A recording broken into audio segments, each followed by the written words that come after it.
How are we doing this, Martin from Gans for Life? So in this video I'm going to show you how we dry our flowers. We simply pick them when they're ready, and we probably left the chamomile a little bit late. We did grow some feverfew as well, and there's a number of other flowers already starting to become available for harvest here in our garden. We had a long day here today at Birdland Cottage. We were just after finishing our first grow your own food using no dig course. It's a day course, and people went home very happy and full of inspiration to start and to continue their own gardens using no dig. And we showed them examples of all of the different things that we do here, and ways of growing fruits, vegetables and flowers as well. If you're interested in taking a day course with us, it could be about homesteading or gardening, how to grow food. We're even going to have a forage walk coming up where we're going to teach you about all the different plants that we are growing. If you're interested in taking a course with us, take a look at our website. And if you're too far from us here in the Midlands of Ireland, you can just take our online no-dig course as well. It's basically a course that teaches you how to do no-dig gardening the way we've been doing it. Don't forget to like and subscribe. First grade mullein flowers. Here's another one. They're all coming out at the same time now. And these are Jerusalem artichokes, by the way. They're almost taller than me now.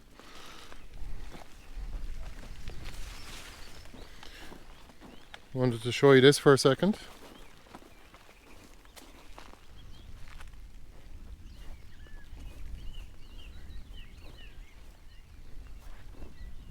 You probably saw this lupin flower in one of the other videos, a few videos ago. And we have some poppies as well. They've actually self-seeded here. I didn't even plant those. And our oriental poppies are finishing, the cottage poppy.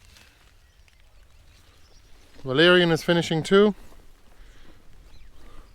It's a cycle every year. This is catmint. Hoping to attract a few more of the neighbouring cats here to take care of our garden and help to balance the ecosystem out.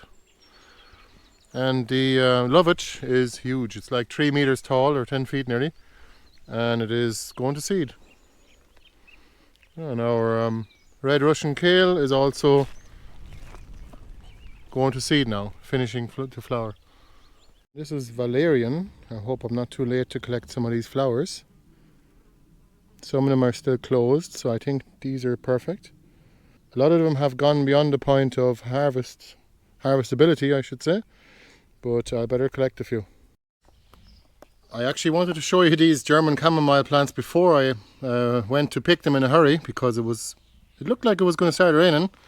And it's a 5-gallon bucket, but that's with the stems, so I'm going to separate the stems now and then dry them in our dryers in the greenhouse. This is our German chamomile. We were looking for a German chamomile tea on the internet, loose, and we couldn't find any. Believe it or not, we just bought the seeds and grew them last year. These are perennial plants, and that's actually just 2 plants right here. And look how many there is here. Loads of flowers here, and we've already harvested some of them. And I know someone that's been making tea with them. Ooh, they're so good in tea. Well, you put lemon balm, chamomile, and what? Fennel. Yep, that's the fennel right here. And was the tea good, was it? Yeah. Good tea means good things. So this is just what's left of the chamomile here, and we've already picked a whole bucket full. We were in a bit of a hurry to pick them now just because it started raining and we want to pick them dry. I think you need to pick them when they're at an early stage, especially with the petals on. By the time they lose their petals, like they have here, I think it's probably too late. But if any of you can tell me that in the notes, when exactly is the best time to pick these flowers, or any kind of flowers in general, let me know. You can see here, I mean, maybe these are still good. They smell nice still.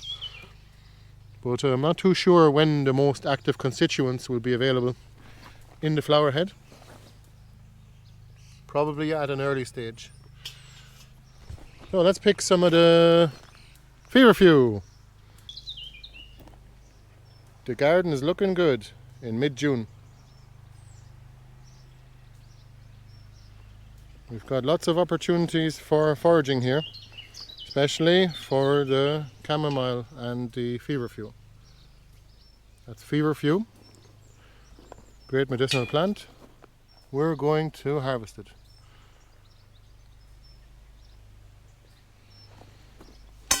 If you're ever in a hurry, you could simply snip these stems here with a secateurs and then take the whole bunch. But if you're not in a hurry, you could simply take them like this, like any of the flowers, and pull them gently. And look, you barely get any stems with that. That's perfect. Now the only downside is I can see little insects, so maybe I'm better off to harvest these very early in the morning, or perhaps give them a little shake first so that any insects will fall off them. Sorry insects, we have to take our share too, since that without the gardener's hand you wouldn't have them here in the first place.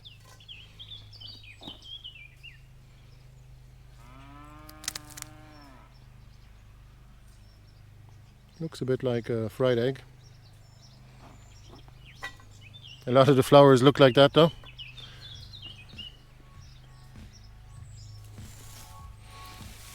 Yes, so I'm gonna keep on picking them now.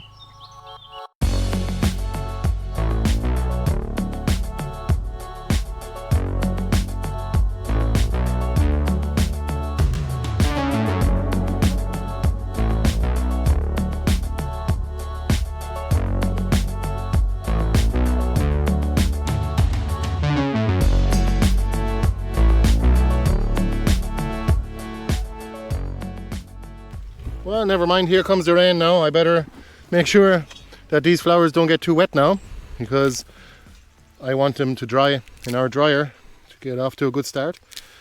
It's raining a little bit. It's not too bad. I had to run here because I got distracted and I noticed that the rain was just starting. Always give them an old shake before you pick them.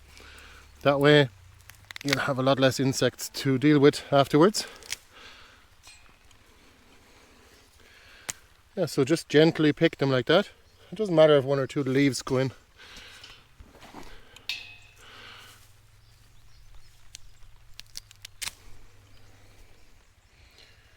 It's a very good crop. Look at that. A beautiful crop.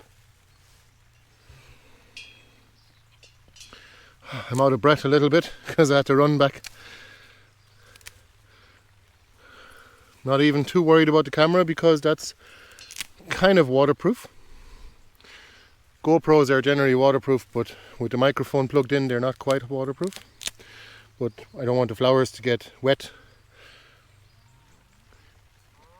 before picking them.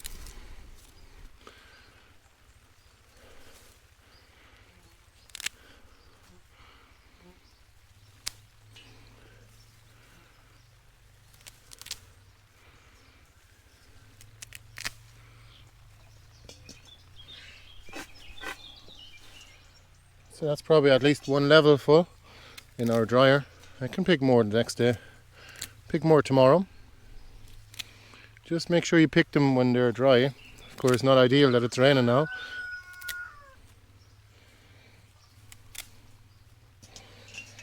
Okay, not too sure what else we can pick here. So we will take a look now. Here's another plant that we're going to be picking as well as the great mullein. Now the flowers have only started, so we won't be picking them today, but we'll be picking them in the near future as the flower stalks develop. We have more of them right here and way at the back here.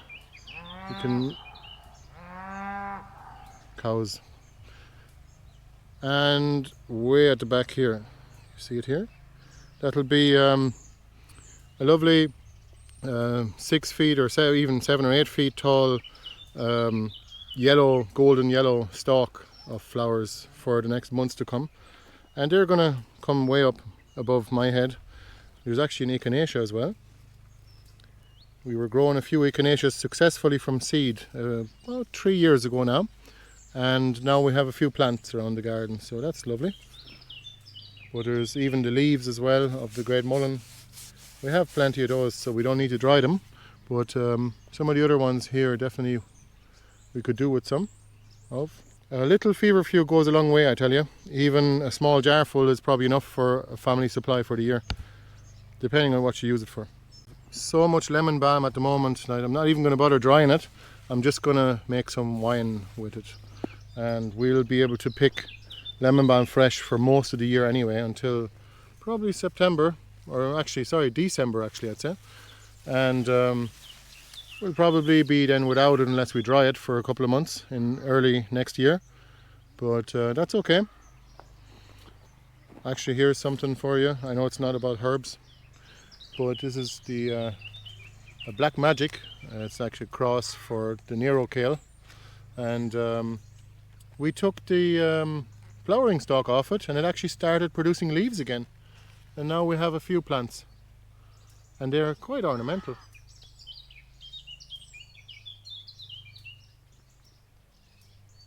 They're quite ornamental among the flowers and berry bushes here. So I just spread some parchment paper here in the greenhouse, and I'm going to spread out my flowers now. So we'll start with these. These are the Feverfew flowers, and I'm simply going to spread them.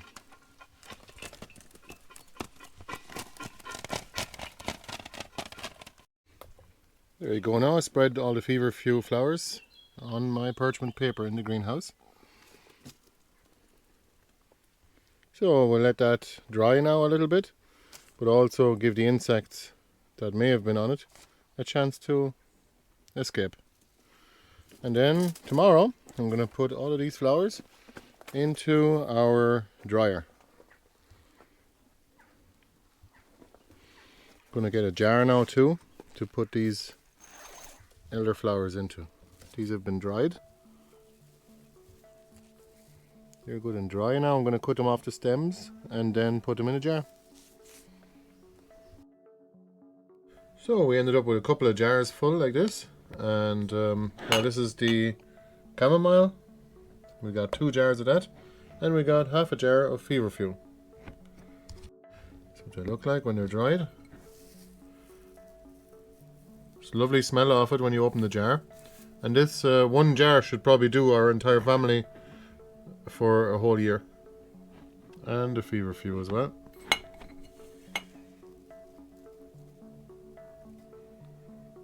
Thanks for watching the video, and I will see you at the next one. By the way, if you're interested in doing some courses with us, or if you want to do an online course with us as well, take a look at our website. We always got something on.